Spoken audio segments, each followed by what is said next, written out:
చేస్తుండేవాడు.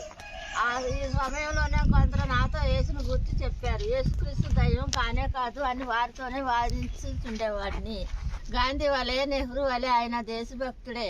ఆ కాలంలో ఉండే మహాపురుషుడే. అంతే, మంచి పనులు చేశారు. ఇంకా గొప్ప గొప్ప కార్యాలు చేసి రాసి ఉంటాయి. తర్వాత చదువుకోండి. అతడు మరణించాడు, కానీ ఆయన దేవుడు కానే కాదని వివాదమునకు దిగుచుండేవాడును. ఇంకా ఎక్కువగా ఎవరైనా యేసును గురించి మాట్లాడితే ఎంతో హేళనగా, ఎగతాళిగా మాట్లాడాను. ఈ పుస్తకంలో రాయలేనంతగా అసభ్యంగా మాట్లాడి ఆయనను నేను దూషించాను. అంత ఎక్కువగా దైవభక్తి, మత వైరాగ్యం నాలో ఉండేది. అప్పుడు నా వయసు 14 మాత్రమే. చెన్నై విల్లివాకంలో ఉండే సింగారం పెళ్ళై పాఠశాలలో అప్పుడు నేను 9వ తరగతి చదువుకుంటున్నాను. అకస్మాత్తుగా ఒక రోగం నన్ను సోకింది. నా హృదయం వాచిపోయింది. నా కుడికాలు పూర్తిగా చచ్చిపడిపోయింది. నా తల్లిదండ్రులు నన్ను డాక్టర్ దగ్గరకు తీసుకొని పోయారు. నాకే వ్యాధి సోకినైతే ఏమైందో వారికి అంతపట్టలేదు.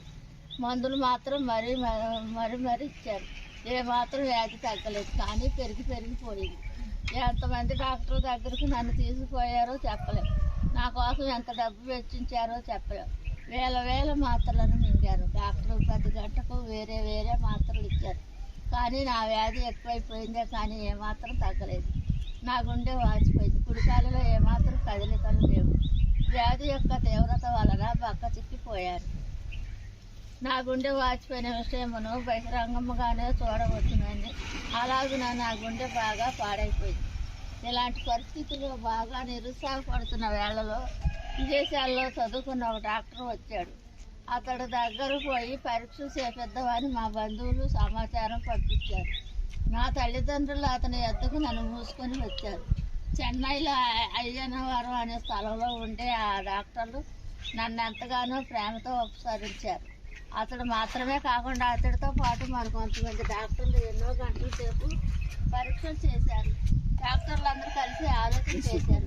మీ అబ్బాయి గుండె పూర్తిగా పాడైపోయినట్లే.